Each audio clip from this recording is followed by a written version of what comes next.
This is not a vacation. I'm asking for a week off right now. Is it yes or no? For the last time, the answer is no. All right, if that's how you feel about it, I quit. Get yourself another boy.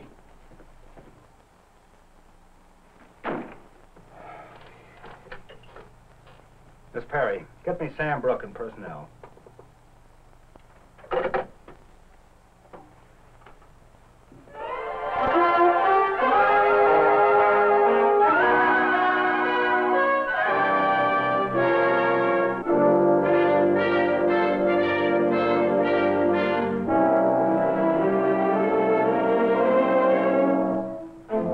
Most of our knowledge of the world we live in is gained through words, spoken or written. Words which are symbols for things, people, ideas, events. Some of the most crucial events in our lives involve words. Our understanding of people and events, therefore, depends upon the successful transmission or communication of these words from one person to another. Yet, strangely enough, many of us handle this important and complex process incorrectly.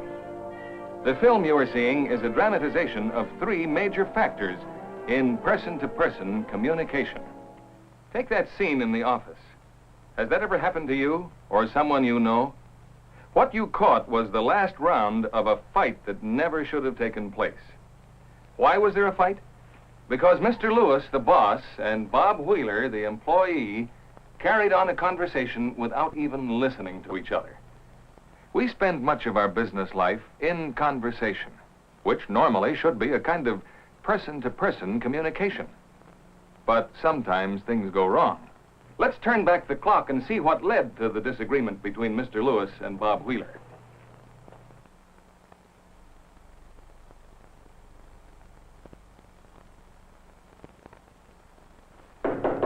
Come in.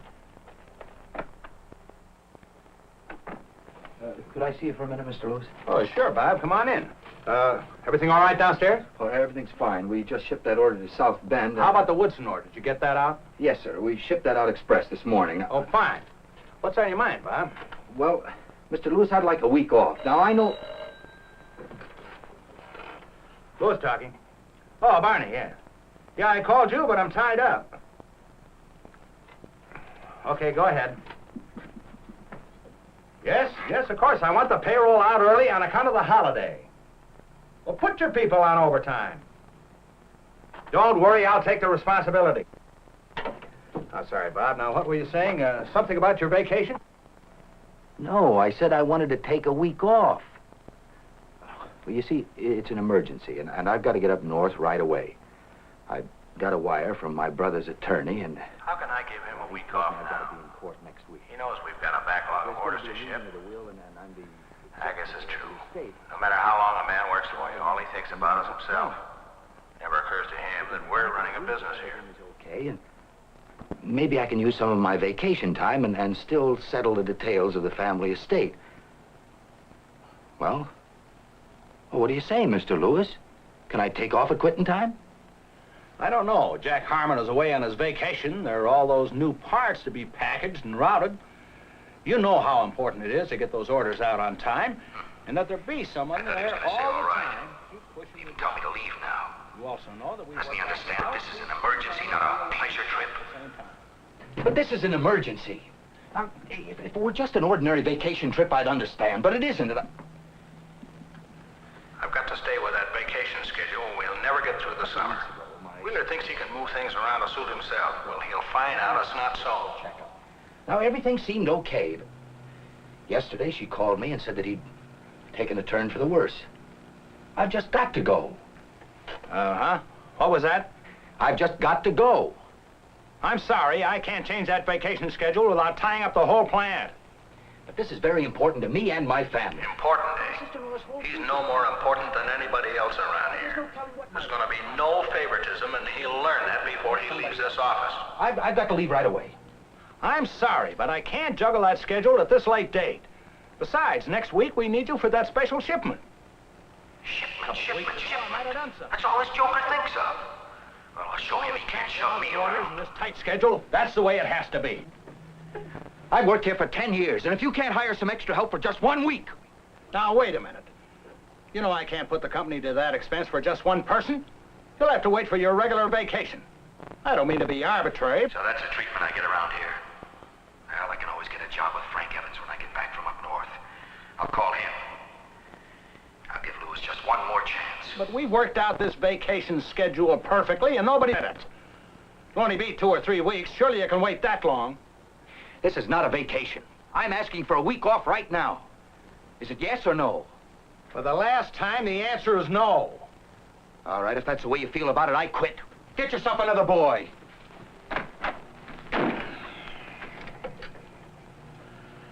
Miss Perry, get me Sam Brooke and personnel. And the company loses another good man. Why? Was it necessary for Bob Wheeler to change jobs after so many years? And was there no way for the company to avoid having to hire and train a new man? I think there was. But first, let's analyze what really happened. We know that each man was so involved with his own thoughts, he didn't even hear everything the other man had to say. This alone would have caused misunderstanding. But both men were guilty of more than just not listening. They each started to talk with a wrong picture of the other. Instead of listening directly to Bob Wheeler, Lewis tuned in on a private channel of his imagination and pictured something like this. Change the schedule. Who cares? You'll get the work done somehow. My problems are more important than the company's. This happens every day and may be considered normal. But during a crucial conversation, it can lead to disaster. Bob Wheeler, too, has a distorted image. This is what he assumed the boss was saying. As far as I'm concerned, you're nothing but a cog in a machine. You'll do things my way or you'll get out. There are plenty of men waiting in line to take your job, so don't give me any of your lip. Ridiculous, weren't they? But all of us have somewhat false ideas of other people, which we must clear up if we are to reach an understanding with them.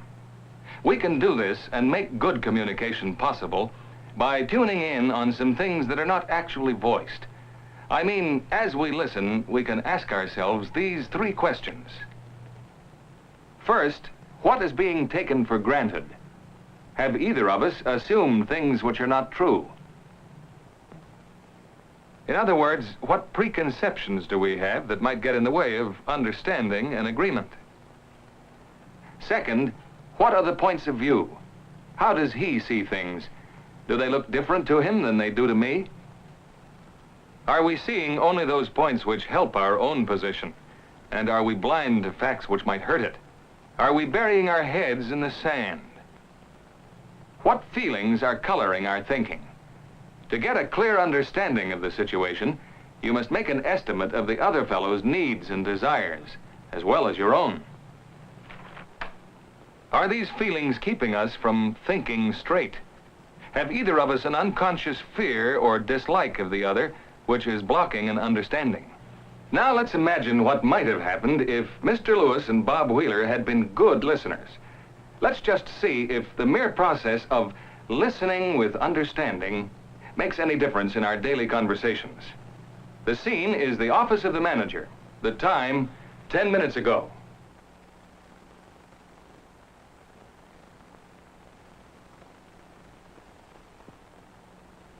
Man!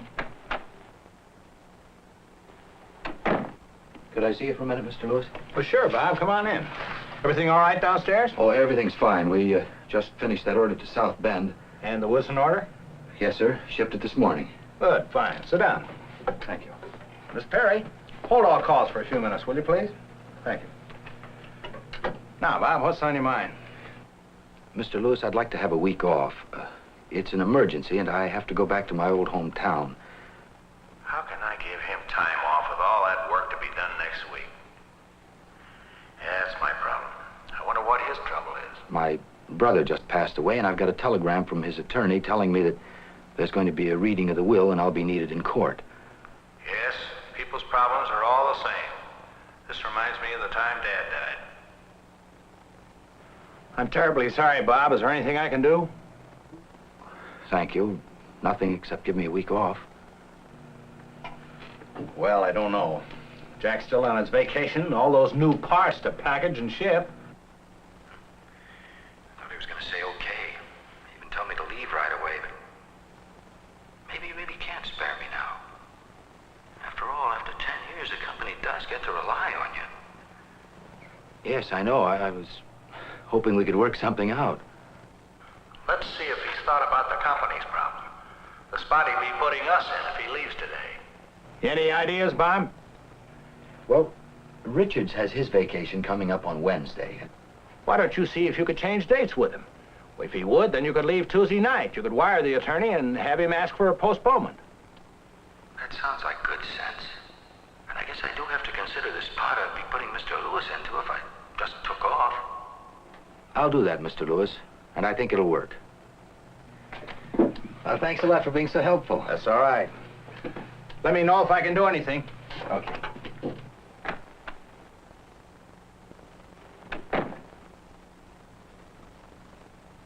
Takes even less time, doesn't it? Just a few minutes to listen to the other person. Maybe a few questions to find out what's on his mind. We spend so much of our time in person-to-person communication. Why not learn to do it well? Remember, listening is more than just hearing the words. It means we must constantly be seeking to answer these 3 questions. First, what is being taken for granted by him and by me? Second, what are the points of view? How does he see things as against the way I see them? And third, what feelings are affecting our thinking? And are they getting in the way? But of all these factors, feelings stand as the major barriers to good person-to-person communication. Feelings, when out of control, cause us to say and do things we later regret. They blind us to careful observation of a situation. Feelings may force us to be stuck with a bad idea. They tend to make us rigid and inflexible in controlling our reactions to what we see and hear. In seeking to answer these 3 questions as we listen, we will improve our understanding of the other fellow. Our person-to-person communication is only as good as our ability to listen with understanding.